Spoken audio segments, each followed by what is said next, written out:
think it's like always been the choice of like, are you willing to put yourself out there to be seen, or are you going to keep hiding and playing it safe? Because you can pretend a lot of things, but really getting honest with yourself, asking, what do you want? Are you going to pursue this for real? Are you going to finally commit? Where if you don't fully commit, then you can always just say, well, it's because I didn't practice enough. All right, everybody, welcome to season 3, episode 1. It's been a minute. In fact, it's been over a year that I have published anything on this channel, and I'm so glad to be back here. We are here to help you with all things music, practice, performance, nailing those auditions, or even starting your own music-related business. This season, we're going to dig into all the details of what goes on behind the scenes in the practice room at auditions and, of course, on the business side of things. Our guest today has managed to mix her love of music and business and is rocking stages all around the world. But a first shout out to our sponsor for the podcast. A quick shout out to our sponsor, the Yamaha Corporation of America. They make this thing possible, and you're going to hear more about them later. And hey, we are streaming this episode live for the first time, so buckle up. I don't know what's going to happen. So go ahead and drop your questions in the chat. We will try and get to them. And please subscribe to the YouTube channel if you're watching there. Hit that little bell and so you don't miss a thing happening over here. All right, let's get into it. As a pianist, singer, and entrepreneur, Michelle Lynne enjoys a wide and varied career, whether on stage performing, delighting audiences across Europe, speaking at events, or teaching her classes on entrepreneurship at Conservatorium Maastricht and Codarts Rotterdam. Michelle is often invited as a guest speaker to give workshops on a variety of topics, such as entrepreneurship, building an online community, social media, marketing and branding for musicians, and healthy communication across organizations. That's a good one. Having earned her master's degree and artist diploma in piano performance at the University of Montreal, I'm not even going to try and say that in French. She has also studied with the incredible piano professors at some of the most prestigious summer institutes in the world. She's a Canadian living in the Netherlands. Welcome to the show, Michelle Lynne. I am so honored to be here. Thank you for having me. So first of all, I don't think you're Dutch. What are you doing in the Netherlands, and how long have you been there? That's a great question. I just celebrated my 10-year anniversary over here. And I actually do have Dutch ancestry way back. But I think the point was really that I wanted to be somewhere central to be able to study with as many teachers as possible. I was planning to do 2 years of kind of playing for different professors over here. I had some funding from a Canadian scholarship. And I told my teacher in Montreal, I'm coming back for the doctorate in 2 years, save me a spot. And long story short, I'm still here. You never came back. I never went back. Is he still holding that spot? Yeah, I don't know. It's a good question. I should ask him. That's a pretty big leap to move to Europe, move to UK, move to Asia, make a huge jump like that. What was your? I mean, obviously you had reason to want to network, but was it scary to do that? It was a pretty huge. It was massive. It was a big shock. I didn't understand what I was getting into when I did it. I left the bubble of my school. When you're in school, you're in a very safe environment. You're surrounded by people who, first of all, play your instrument. So they think like you, we all live and breathe the same music. You've got your little community of people who are all pursuing the same thing. And then at the same time, I left my culture. So I left Canada and I came over here, and I thought maybe, I'd been over for summer programs before. So I don't know what I was thinking, if it was going to be kind of an extended summer masterclass or something. But then I quickly realized as soon as I left school that I had zero structure to my day. I didn't have any goals. I didn't have anyone pushing me, telling me what to do, telling me how to start to build a career. And so a lot of fear came in. And I just kind of defaulted to whatever I could do. So that was teaching piano for a long time and playing gigs and looking for work and starting to meet people. But it was a very lost, confusing few years, I would say. And yeah, it was hard. I think it's good to get out of the bubble though, right? I think you should have a bubble, and then you should definitely pop that bubble at some point and get out of it and travel and get uncomfortable. Yeah. I jumped over and lived in Spain with Amanda at one point because she was like, hey, you want to come live in Spain? And I was like, yeah, that sounds really scary and really great. But yeah, I think it's good. You mentioned being around people who play your instrument. It's like breathing. So I'm curious, how did you first cross paths with your instrument? What drew you to the piano, and at what age? Yeah, we had a piano in the home when I was growing up, and my mom started me when I was 4. And I just remember the moment she pulled me into her room and said, do you want to take piano lessons? And I just very seriously said yes. It felt like a core memory somehow, and started with a wonderful teacher who was extremely open and kind and enthusiastic and everything you need in a piano teacher when you're that age. And she just kind of pulled the gold out of me, and I realized very quickly that I loved it, and just kind of went from there. Did you have a musical family? Were you the only one, or is everybody playing music in your house? They would say that they're not musical, but actually it was an extremely musical upbringing. My dad played drums in a country band, and my mom was sitting with me at the piano helping me practice. So, they would be horrified if I said they were musical, but really it was. And I grew up listening to country songs with my dad and singing together. And I think that music is about bringing families together, connection together. So I would consider that a very musical upbringing. Country music's so interesting. I'm just learning, and I'm definitely no authority, but I'm learning about how jazz roots basically created country music, and how if you, I mean, maybe I'm getting that wrong, but there's some like real structural foundations in country music, and you wouldn't associate those two genres together normally. Right. Yeah. Well, there's also a lot of improv in country music, so that probably ties in with jazz. Great point. Can you bring us into a concert experience? Now you're all over the place with concerts. We're going to talk about those in a minute. What is a concert that's stuck with you and sort of etched in your memory, whether it's early on in your career or something you're doing recently? Oh man. I mean, recently I've just had such a thrill with being able to travel across Europe and play, particularly with Candlelight. I also have my own series that's local. Um, a thrill. I mean, probably when I played in an aquarium and I had this manta ray swimming beside me, that was pretty cool. Some of I got to play in a cathedral in Bordeaux recently. That was just kind of the awe factor when you walk into these buildings and you think of the history and the legacy and the hundreds of years and the people who've been in this building, and that you just have the privilege to get to play. And I just think I've come into such a sense of gratitude with these moments. Also, just talking to people after the concerts, I really take time to meet people after and hear their stories, and that is just profoundly touching. Oh, that's fantastic. I mean, that's actually a topic of discussion, which is musicians. I mean, this is me, actually. It's my backstory. I thought my goal was to play orchestra trumpet, and I made that goal happen in different orchestras. And after years and years and years of doing it, it occurred to me that actually the trumpet playing in the orchestra is not what actually is my zone of genius. What Gay Hendricks would call it. It's my Yeah. zone of excellence. It's something I do really well. I think, and this, by the way, just so it doesn't sound ridiculous, zone of genius in that book, if anyone listening is not familiar, is not about, you are a genius. It is about the thing that you can do as easy as breathing. It's effortless, and it serves and inspires. And I found that to be connecting with audience members on the stair escalator down to the parking garage, almost more than I was connecting with them from the stage. Yeah, that's really beautiful. I think it's very helpful that you're talking about this because I'm teaching entrepreneurship now at university level over here, and I think a lot of students are told that the successful career will look like that orchestra position. So hearing stories like yours, where you realize, and I have multiple clients in our mastermind as well, the Fearless Artist, who have said, I got the job is the Philharmonie Paris, and I got the job with Bordeaux, and I realized it was not for me. I wasn't happy, or it was a toxic environment, or the schedule didn't fit my family desires, or whatever. And they left and they started their own thing, and now they're just thriving. And I thought, okay, like we need to spread the message that there's more than one way to be successful. And as creatives, we have so many strengths and skills. And why should we not dig into all of those to be able to be a bigger contribution than just what we've been told is the way to go? I 100% agree with you. I think it's kind of insane that why do kids study music anyway? Hopefully, we're not hoping that they're all going to become professional musicians, right? That's not the point. The point is so they can develop all those soft skills of discipline, organization, goal setting, joy, connecting with people, all the things. And Yep. then if you decide you want to become a musician, you end up using like 1% of that bandwidth on a daily basis if you're just going to work and being, a really good trumpet player.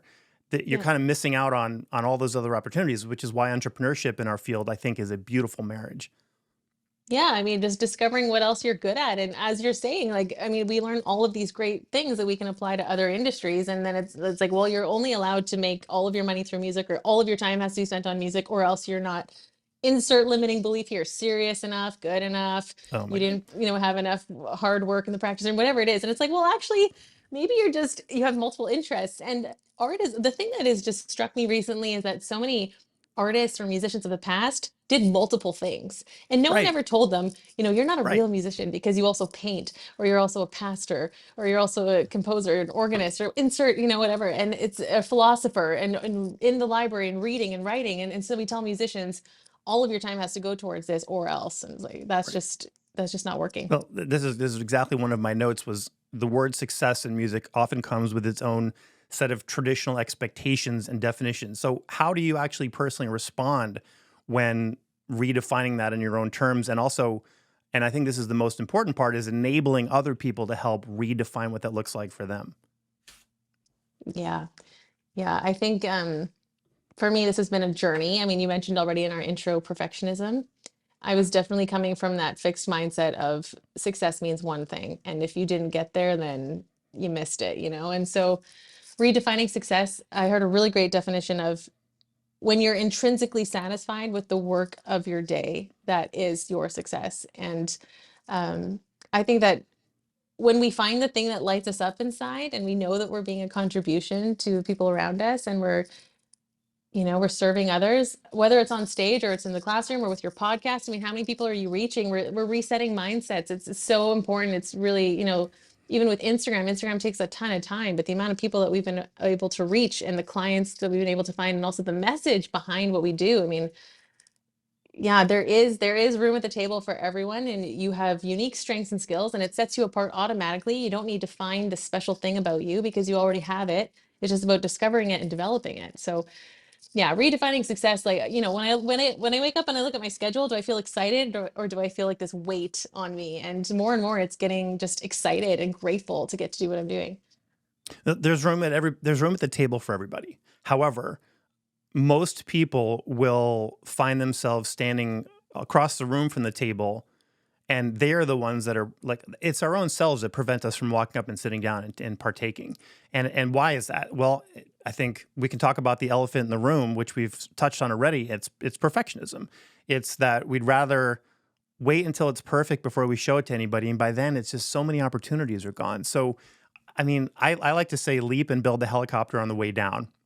However, I also That's a tell good one. clients and students and whoever's listening to me talk, don't just leap. Like maybe read a book on how to build a helicopter. Maybe have the tools on hand and maybe have the supplies on hand. But once you gather those things, you have to jump at some point. You've got to jump and see what happens. Because if you stay up there waiting for everything to be just the right time or just perfect, you're never going to do it. I mean, that is one of the reasons why this podcast sat dormant for a year because I wanted to go video and I was like, oh, it has to be perfect. And I'm a little bit of a control freak, surprise. And like I made it so that how I wanted it, but I also wasted a whole year of having great conversations like this one. So how do you personally navigate striving for excellence without getting paralyzed by it? Oh man, you just said so many good things. It's a lot to unpack. I mean, yes, so many musicians don't want to be seen in process because why? We were trained from small children. I mean, it's actually insane what we do. I've had Yeah. so many people who are not in the music industry be like, this is what they do to you from a small age. They tell you you're competing against other people, your other kids your age, let's be honest. We're 7 years old, trying to get gold over silver, counting mistakes, being told we didn't practice hard enough if it's not perfect on stage, not allowed to be nervous. I mean, it's a lot of pressure. And so we learn that it has to look a certain way in order to be good enough to perform. So we learn that we have to perform all the time. And so, of course, if you're going to approach something like a podcast, you're instantly looking at everybody else who's doing podcasts. We're comparing our middle to their end. I don't know. For me, killing perfectionism, as I called it, has really been about like gently, first of all, changing my self-talk because I've had this inner critic, which was insane for many Yep. years. Learning how to be gentle, learning about this thing called self-compassion, and that it's not actually for weak people, and that it could actually get me results that I want, while being kind. What a concept, that you could learn to encourage yourself or be gentle. And yeah, I think for me, Instagram, posting my playing on Instagram has been a way to kind of step by step come out of this crazy perfectionism thing, because I know so many musicians who would never allow themselves to be heard on Instagram because, sound quality, as you're mentioning, it's an issue, or you might not have the best video or bad lighting setup or insert whatever here. So for me, I started this challenge where we posted every day for 10 days, maximum 5 takes. You post, you move on. And then you kind of just learn to like hit that hump of resistance over and over and over until you actually stop caring so much about what people think about you. And you kind of see your improvement. For me, that was very motivating. And then pretty much you see quickly we improve. And you can archive old posts. I really love that too. So Right. then you get to, Yeah. it's like, oh, when I do this thing, I get better at it. And then it's a lot of fun to see the growth. And maybe it doesn't have to be. And also, most people don't see what we see.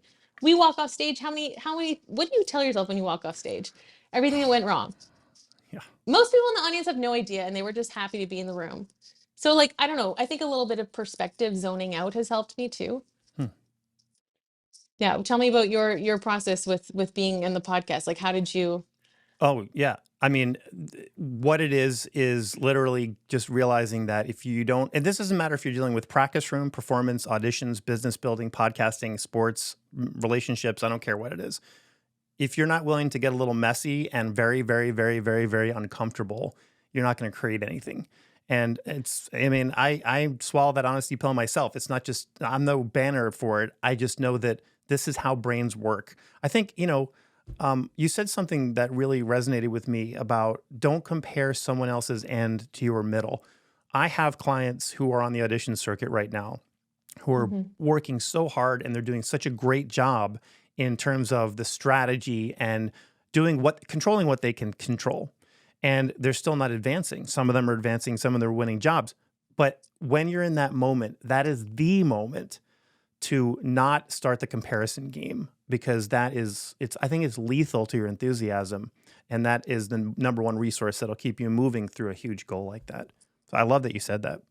How do you help a client who's stuck there though? Because that's a big Well, thing. I mean, it's a great question. And I'll say that normally when they're stuck, and again, we have a helicopter view, right? Because we're not that person. And we happen to have maybe solved some of those challenges that those people are dealing with.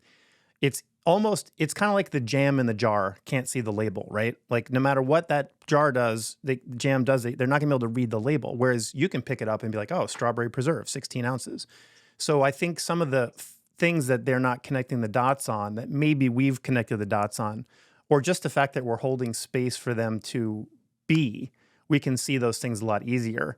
And then we're able to help maybe guide them a little bit. So that's just one angle is just holding space for someone to talk and see what's going on and say, Yeah. that, by the way, is it okay if I point out, I think what you just said might be a limiting assumption. Is there any way we Hmm. can flip the script on that? And so you might be able to move forward through this feeling that you're having after not advancing or didn't get into that school or whatever the goal is. Yeah, I think that is just such an important work that you're doing because most musicians kind of suffer alone after the failed audition, quote fail, because actually every time you audition, you're growing. So that is, a good thing. By the way, I really like, yeah. I put a chat comment from one of our watchers. Oh my God, this is amazing! Everyone needs to hear this. Thank you for that comment, and it's a good opportunity to mention if anyone watching right now wants to leave a chat. I hope it's working for you guys on Facebook. I have no idea, but YouTube you can definitely put a chat, and Michelle and I can talk about that topic, whatever it is. And thank you for the kind words. All right, I want to talk a little bit about while this is going to be we better move it because we got a lot to cover. This Okay, sorry. Candlelight Concert experience. What is that? And I want to just share with our guests here what you're talking. What is the Candlelight Concert? Tell me a little bit about this.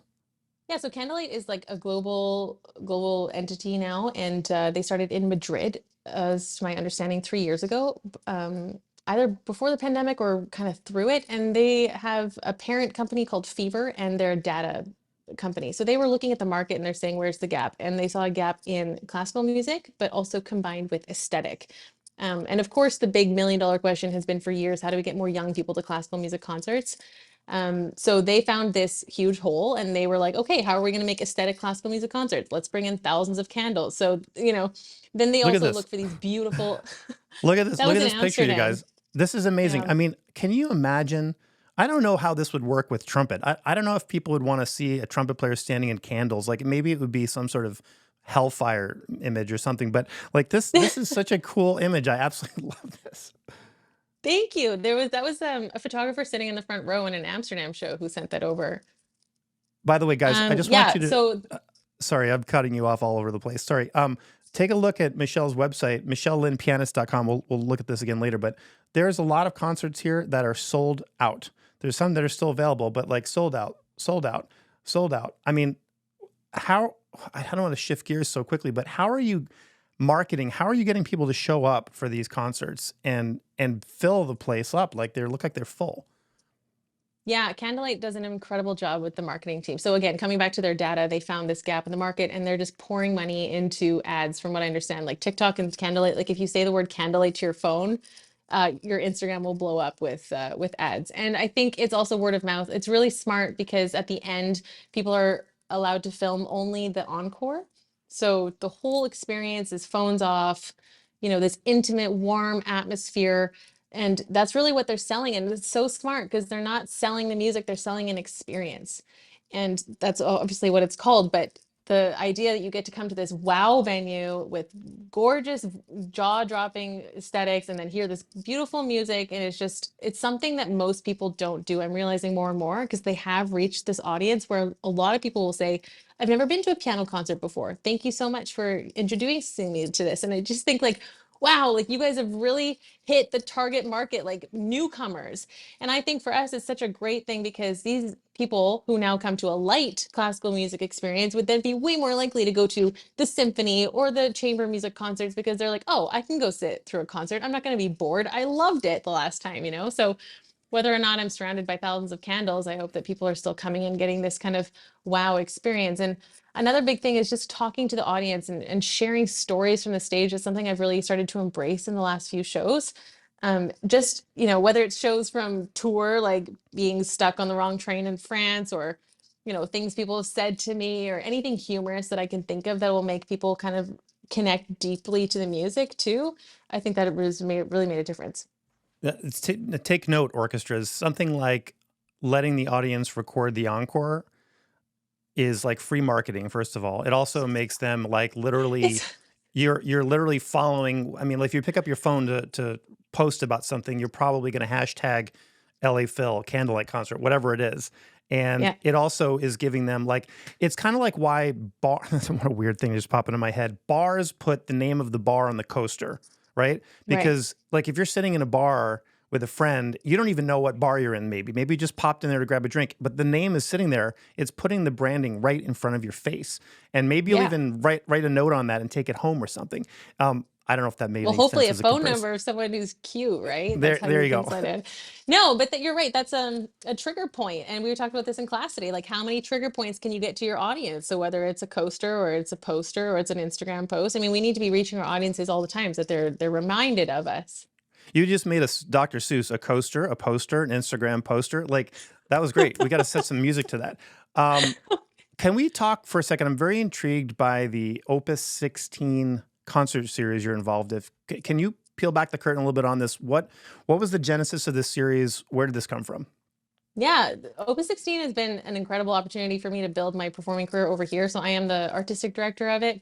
And when I first came over, they were a very small series, 45 minutes north of where I live, at a cultural center, and they were looking for a new artistic director. So I came in with a few ideas and a few friends and started playing ticket sales only. I could hardly pay my artists, but it was just an opportunity to play. And that's what I mean a little bit about when I came over to Europe. I was looking for anything that could kind of get me going. And now that I have a position at the conservatory here, we actually do opening intros concerts of the students who then have to apply to play with their electronic press kit, which is the assignment that they do for my class. And then the rest of the concerts are filled up with my incredible international artistic friends who come play chamber music with me. There's a lot going on. There's so many different types of concerts there, and it's kind of interesting how you're marketing it and positioning it in a way that is very easy access. I think it's making it like very invitational, which is a huge challenge for arts organizations. How do we get people? We're really good at getting people to come. We're really bad at getting people to come back, and making it some sort of a connection is really great. So congrats on doing that. Thank you. Okay, I need to take a quick moment and thank our sponsor here. So let's do that. Let me just pause for a second to give some love to our sponsor, the Yamaha Corporation of America. So my relationship with Yamaha is pretty long-standing. They're instruments have been by my side during many, did I mention many auditions and countless unforgettable concerts. Of course, been able to play in some of the best concert halls in the world on my Yamaha. By the way, if you get a chance to play Mahler in the Musikverein, I highly recommend it. But here's the thing. My respect for Yamaha goes way beyond the impeccable quality of their instruments. It's more about their unwavering passion and commitment to music. They're not just manufacturing instruments, they're enriching lives, fostering music education, and creating beautiful musical experiences. For over 6 decades, Yamaha has been committed to nurturing the musical community and supporting musicians at every level of their journey, which is so important. We have to help education big time in our field, folks. To me, Yamaha symbolizes more than just musical instruments. They're my collaborators of musical stories, communities, and the emotional experiences that bring music into all of our lives. Want to know more? Discover the world of Yamaha at usa.yamaha.com. And thank you again to the Yamaha podcast for sponsoring the podcast, for Yamaha for sponsoring this podcast. All right, let's get back to our conversation with Michelle. Lynn, before we leave your musical life a little bit and talk about your entrepreneurship, what is a post Motorola? Oh, a post Motorola. Wow, you've done your research. It is, from what I understand, Motorola's feedback process. So after they put out a product or they're doing something, they ask 4 questions. What went well? What went less well? What did I learn? And what will I do differently? And when I implemented this feedback technique with basically everything that I do, whether it's a concert or a workshop that we give through the Fearless Artist, it just helps you. James Clear talks about 1% better every time. And in terms of breaking perfectionism, sometimes it's very hard to get tangible on what we would like to improve. So this proved to be a very clear, easy way to say, okay, I noticed I didn't have enough energy before I went on stage, so I need to eat more. Or I noticed that this joke fell flat, so I'm going to work that, or whatever it is. But it can give you really specific feedback in order to improve next time. And it's been just so helpful. Yeah, that's a great tool. So you asked before about how do we support people who haven't connected some dots yet. And also there's room for everyone at the table, but we're the ones holding ourselves back. One of the first steps you can take in connecting those dots is, I mean, this is why I called my entire coaching approach swallowing the honesty pill. It's like, what actually happened at the performance, at the audition, at the interview, at the sports thing? If you don't have a protocol to get accurate, honest feedback, even when it's uncomfortable, and honest, accurate feedback is uncomfortable, you're not going to improve 1%. And I love James Clear. Atomic Habits is also on the shelf behind me. It's a great book. Thanks for mentioning that. I'll mention all these books in the show notes too, if you guys want to check these out. They're The Big Leap was the Gay Hendricks book. Atomic Habits by James Clear is the one Michelle just mentioned. These are really great resources, so you should check these out. Yeah, thanks for sharing that, Michelle. Okay, let's shift gears a little bit. When did it occur to you that there was something more to your musical journey, something beyond just performing and deciding to create a business? Oh man, I mean, I think it was just years of trying to make the music thing work, and you're realizing there are so many skills that you have no training for, and you're trying to find concerts and you're trying to find students, and then you have to figure out something like a studio policy and invoices and taxes and promoting yourself. And then you see Instagram come up and social media and content creation and video editing. And it's just like, wait, what? There's this whole side to our careers that we actually need to understand to make the music happen. And we have zero training for this. I started reading a lot of books on leadership.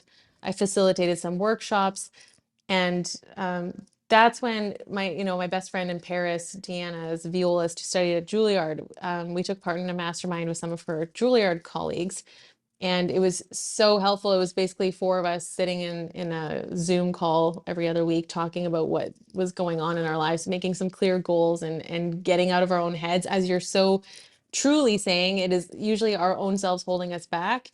So that mastermind just really had an effect on me, and I phoned her after every call, and I had ideas that I wanted to share with her. And then at some point it was like, wait, I think we could do this ourselves. And I made an Instagram post, and it was just like 1 month before lockdown that we actually launched.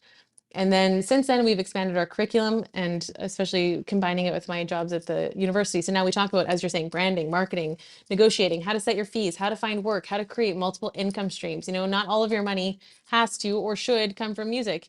And there's no shame if it doesn't. It's actually, I think, smart if it doesn't. And it provides you more stability and opportunities. And it doesn't mean that it takes away, I think a lot of our work is undoing these mindsets that have been told to us as being truth and saying, well, is that true? I had a counselor and like question number one, as you're saying, is it true? Because so many times we make these assumptions that then we build foundations on. And it's like, wait a second, your foundation is actually faulty. And there's a whole other way that you could reframe this that would actually serve you. And so that as a fixed mindset person, growing up with that fear-based fixed mindset, it's been so much, another really good book is Carol Dweck, Mindset, of course, Fixed and Growth. So I think a lot of our work is that, of course, we'll teach you how to do it. That's the how, but I'm getting underneath to the thought, like, why do you believe this? And is there something else that you could choose that will help you? You mentioned being like stepping out of the box and saying, wait, I think there's something we can do with this as a business. And then also thinking that fear of, is it shameful to not only be a musician? Does it mean I've failed in some way, that I've done something new? And I'll tell you right now, when I started Honesty Pill, people were like, what the heck is that? And also, why are you doing this? Like, what is something wrong with your chops? I'm like, no. I think it's such a crazy thing that we get so boxed in to a definition of what we're supposed to be. Yeah. And I think single-mindedness isn't a terrible trait either. If you want to be a professional basketball player, you better be like thinking about basketball all the time. You better be breathing and sleeping basketball. But you also need to at some point, all right, here's how I like to think about this. If you want to get into orbit with a goal, you've got like the ship, and then you've got these giant boosters that are like just shaking and rocking as you get out of the atmosphere and beyond the pull of gravity. You need to do that hard work and you need to do that stuff. But the problem is, so many of us, when we actually get into orbit and we've achieved the goal, those rocket boosters never dropped away. At this point, you should just be floating in there, with whatever those little adjusters are. And then that's all we need to do. And fear makes it so that we have to overproduce everything. And I'm calling myself out right now. Yeah. Yeah. Hi. No, but come on, you're doing this podcast and it's you guys like all the windows. No, this is fun. Actually, you mentioned earlier about all the tech that we don't learn, video editing, podcast.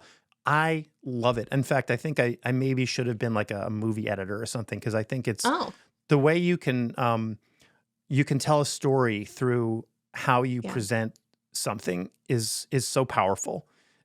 Anyway, that's another question. Can you walk us through some of the early hurdles of starting your business? What were some of the things that didn't go well that you might want to help other people think about? Oh man, the fearless artist. Yeah. I mean, first of all, it's like a business model. How do you even create a business model we didn't learn that in school. So coming up with an offer, those were all pretty organic actually, because we took our mastermind. Then eventually what I did is I got a business coach, and then I kind of started to hash out some ideas, listen to a ton of podcasts. So for us, it's been really learning like the art of sales and marketing, because most of our clients were our friends in the beginning. And of course, you want to be authentic with your product and show what you can do and feel confident in it. And also learning so many skills like, facilitating meetings. We've done workshops with 30 plus people on the call. So how do you make sure everyone feels heard, but still cut off the ramblers in a really kind way? I think facilitation skills, content creation, we got branding redone, but in the beginning, everything was like me finding random photos on Unsplash and posting them with captions, and like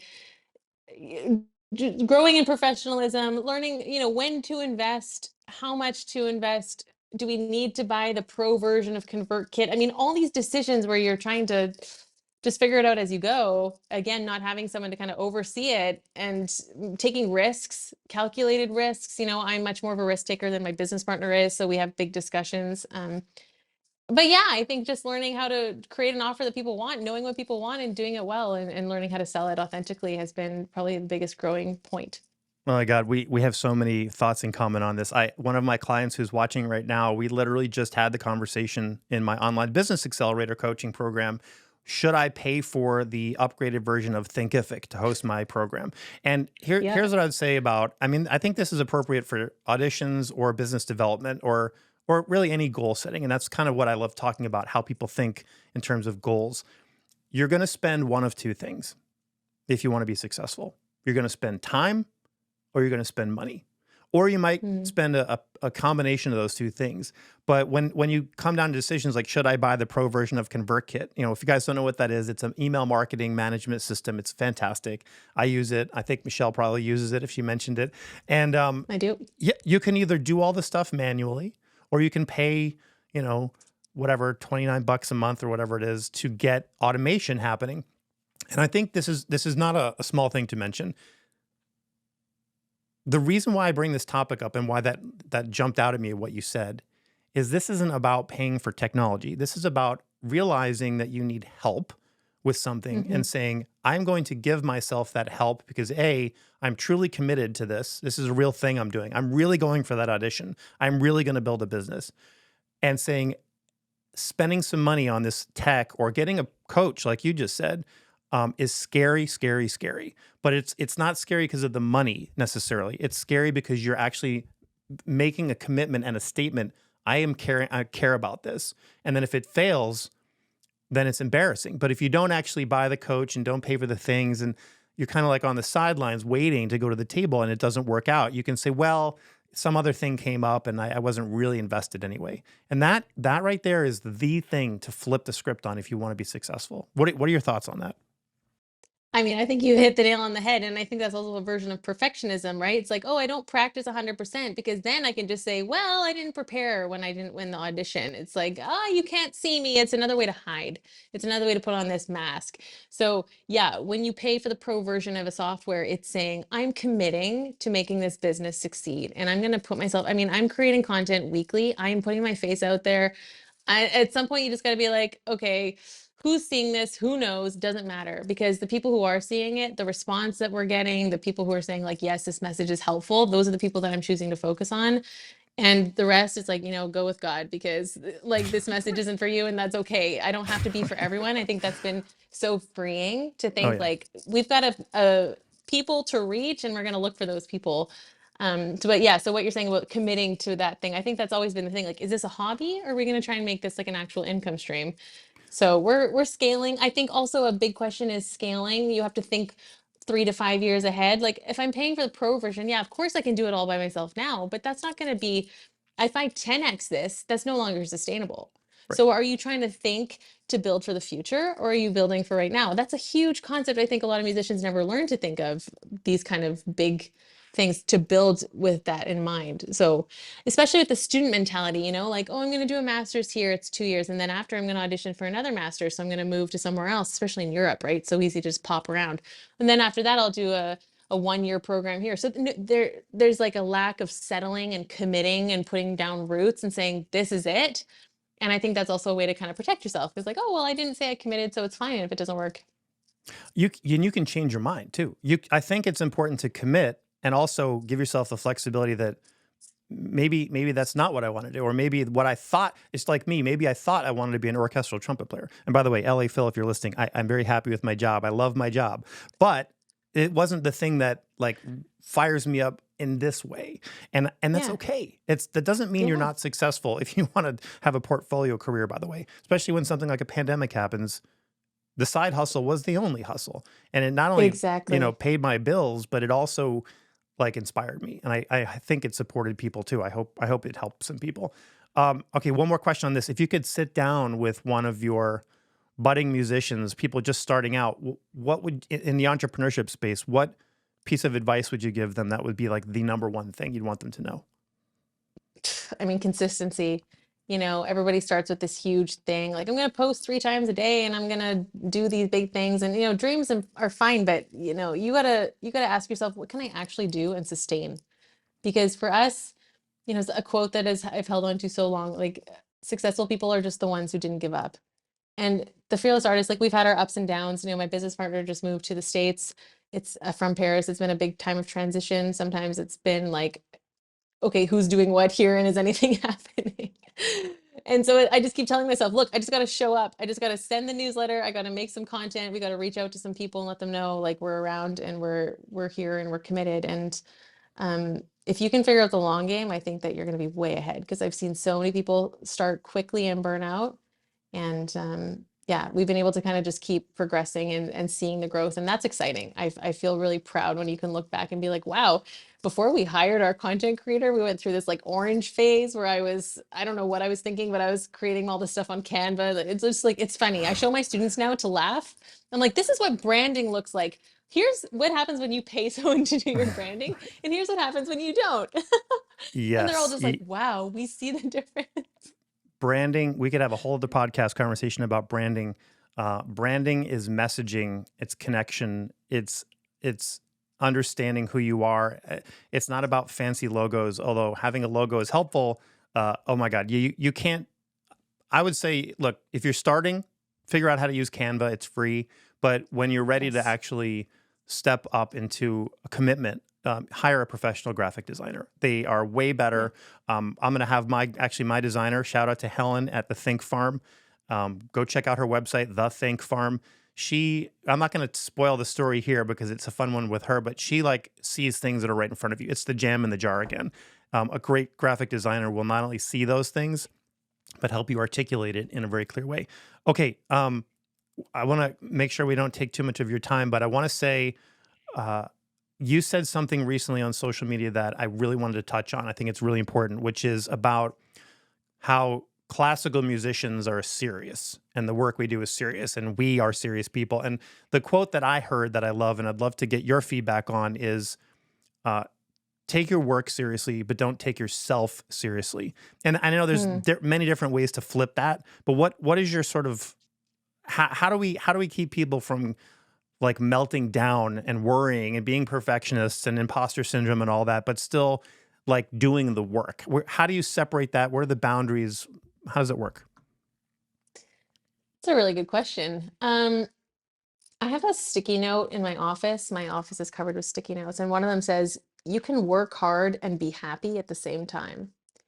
And for some reason, I needed to hear that for a few years, because I had this idea that working hard meant that you had to be, as you're saying, serious, miserable, tough on yourself, highly critical, demanding, and then I was learning more about process and joy, and kind of, we have this expression, pulling the gold out of someone, in leadership, where you're coaching someone and there's a lot of dirt, of course, but you're looking for the gold and you're going to focus on that. And actually, I played in a vocal studio for many years, and it's a phenomenal vocal pedagogue. She's 82 now. And she always told me her approach was to widen what's working, because I just couldn't get over how she could manage to just bring everyone to this place where they felt like relaxed and relieved. And, everyone walks in and they're all stressed out about their voice and everything's big fuss and fluff. And she was just like super chill and grounded and would just make magic happen. And I asked her, like, how do you do this? And she said, I just look for what's working and I expand on that. And it's in a calm, peaceful way. And I thought, okay, we're doing the work right now. We're crafting, like we're working extremely hard and everyone's in a good mood. And that was something I had to learn. So yeah. And I think humor has been something that's helped me a lot learn how to relax. So I try to just be really chill with my colleagues, my students. And I think people learn easily when their brains have, come to a place of peace, and they're more open than to receive if they don't feel like they're in fight or flight, right? So yeah, I use those two things. I love that. That's a great, by the way, I have more tech in this room than I will ever admit, and I still have Post-it notes hanging off of my screen. I don't understand that. Where do they come from? Why are they still here? It's Do crazy. you know why? They're beautiful. They're beautiful. They and are they're beautiful. simple, and they remind you, right away. This one here says speaker view, and it's to remind me to, when I'm teaching my office hours for Audition Accelerator, to record in speaker view. And I usually see it when there's about 3 minutes left in the class. And I'm like, oh, damn it. I even made it on a pink. Well, yeah, I guess so. I don't know. No, maybe not. I have, Michelle, I have two more things I want to run by. And it's a great segue from not taking ourselves too seriously. I don't always do a little quiz, but I'd love to do one now if you're game. It's just like, it should be fun. Ready. Okay. All right. It. I wrote this quiz for you. It's called When an Expat Turns Dutch. You are Canadian. You're living in the Netherlands. So I want to see what you know about where you've been living for the past 10 years. I promise these are all going to be softballs. Don't worry. Okay. These are all true or false. True or false. Dutch men are the tallest in the world with an average height of 182 centimeters. Tallest in the world? Okay, I'm gonna Dutch say men, true. that's correct. Dutch men Yes. indeed have a height of 182 centimeters, which for all of the Americans watching, that's about 6 feet or above, which is I get a tall. bell. I'm so excited. You get a Okay. belt. Well, you also get a sad crowd if you get it wrong. So, Oh, okay. no. Number 2, the Netherlands is known as the flower shop of the world and has a secret tulip variety called Moonlight Petal. I mean, tulips are wildly popular, so I'm gonna say true. Oh no. The Netherlands is indeed a major flower producer, but it's known. There's no known Moonlight Petal. I threw you under the bridge on that one. Okay. Speaking Okay. of bridges, wow, that was a good segue. I got to write that down. Amsterdam, true or false? Amsterdam has over 3,200 bridges. 3,200? I mean, with the amount of canals, 3,200. Oh, that sounds like a lot to me. I'm gonna say false. You're correct. Amsterdam does Yay. indeed have a lot of bridges, but the real number is closer to 1,200. Okay. And all those bicycles have somewhere to go, right? Okay, just a couple more. Is this okay? You doing it right? Oh, I'm so good. I love it. I was hoping that the sad sound would be you playing the trumpet going wah wah. I'll get on that. That's a good idea. Okay, true or false? I wonder if if people are dropping off. They're like, what are they doing right now? True or false? The Dutch adore licorice, consuming about Oh, 2 kilos, which is 5 pounds, Americans, or a small cat, per person per year, and they throw licorice at weddings for good luck. yes. I mean, it's true. They suck these little candies all the time. I hate them. That is true. Guys, 5 pounds of licorice. And for those of you who don't Can like I? licorice, but by the way, they don't throw it at weddings. That part was a fake, but you got it right Oh, anyway. okay. We'll give Okay, you the but points on listen, it. listen. I do not like this flavor. It's gross. And when I went to my dentist, when I go in Canada, they say, "What flavor of fluoride would you like?" And I always say mint. And here they didn't ask me and they gave me licorice. No, that's not cool. That's like giving somebody cilantro without permission. Okay, couple Right. more. Let's see. We don't need to talk about windmills. Here's a good one. True or false? Carrots are orange due to Dutch innovation in the 17th century and are considered a symbol of royal allegiance. Let me read that again. True or false? Carrots, the vegetable, they're vegetables, right? Yeah. Are orange due to Dutch innovation in the 17th century and are considered a symbol of royal allegiance. Royal allegiance. I mean, our color is orange. So listen to me, our. That's how you know I've really integrated. But did they genetically modify carrots to be orange? That's the question. True or Um, false? this is fun. Let's just say true. Why not? It's insane. It's true. Carrots were selectively bred to be orange in the Netherlands in the 17th century as a tribute to William of Orange. Go Yeah. figure. There you go. All right, last one. True or false? The Dutch invented gin. Gin. Oh. I should know that, but I This is don't. this is for all the marbles. It's the big finishing Oh no, question. don't say that. I thought you were gonna ask me to speak Dutch, which I can, so I was getting Oh, excited. we'll do that too. Gin. Let's say false. Oh no, yeah, I hit the wrong button. Yay. No, it is Oh, false. Well, no, wait, I'm okay. wrong. They did invent gin. They did invent Oh, gin. I pressed the okay. wrong button, which is crazy because I would have thought it was like a UK, like a London thing or something. Yeah. But yeah, we can thank the Dutch for gin, carrots, windmills, bridges, licorice, bicycles, all those amazing things. Okay, well, speak some Dutch. Why don't you say it's time to swallow the honesty pill, face the music, or something like that in Dutch? Time to swallow, honestly. Oké, je moet eerlijk zijn met jezelf en weet dat je hebt je eigen kracht en je mag alles wat je wil doen, dat mag. There you go. Right, we're going to use that as our bumper music. Okay, I have one last question. It's actually a serious question. After that, it's sort of a question I ask everybody, especially people I'm working with, podcast guests, and it's about sort of honesty pill moments because I had a huge one.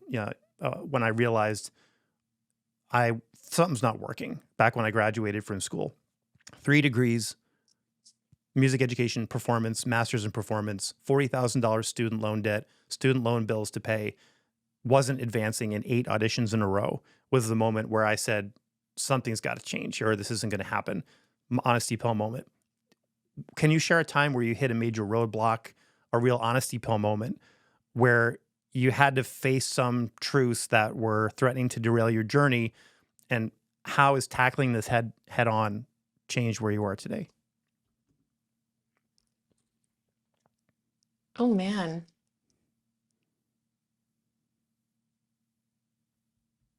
For me, I think it's like always been the choice of like, are you willing to put yourself out there to be seen, or are you going to keep hiding and playing it safe? Um, because you can pretend a lot of things, but really getting honest with yourself, asking, what do you want? Are you going to pursue this for real? Are you going to finally commit, or are you just going to kind of, I mean, I think it was what I was describing before. Um, where if you don't fully commit, then you can always just say, well, it's because I didn't practice enough. But what happens if you actually go for it 100% and then you're still not good enough? I think perfectionism for me has been so soul crushing for so long. So yeah, I've had so many moments of asking, like, what do you really want and what are you going for, and are you willing to commit to this and actually put yourself out there and risk being judged and risk being not good enough? I think that's one of the most painful things, is what happens if you're not good enough, and what does that mean, and if you dedicated your life to this. So yeah, that would probably be it for me. That's awesome. Thank you for sharing that. So like leap and build a helicopter, folks. Just do it.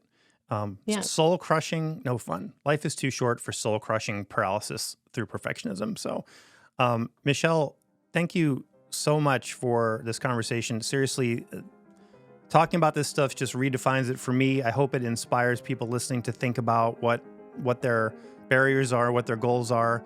Is there anything that I didn't ask you that I should have asked you that you want to talk Yeah, about? when are we having coffee? Yeah, well, I'll say next time in the Netherlands, let's get together and have some licorice and some coffee. LA Phil was on tour to Amsterdam at one point, so hopefully we'll come back there soon. Or maybe I just need That to come sounds over and great. do a class for entrepreneurship for your students at some point. All right, I'm gonna sign off. Hang out there for a second, Michelle. All right, everybody, go check out Michelle's website at michelleLynnPianist.com and also thefearlessartistmastermind.com. For her entrepreneur courses, which are happening right now. You guys can actually sign up for these things. I'll put all that in the show notes, of course. And hey, thank you for listening back all the way to seasons 1 and 2 and here joining me. By the way, if you're enjoying this podcast, would you please consider leaving a short review on Apple Podcasts over at iTunes? It's a super quick process, and it really does help us get some of the guests that we're really seeking to talk to. But in reality, I just really love seeing your comments and feedback. So go ahead and leave a review right now while you're thinking about it. Okay, everybody, that's it for me. I'm out of here. In case you need a reminder, it's time to face the music. Happy practicing, and I'll see you next time.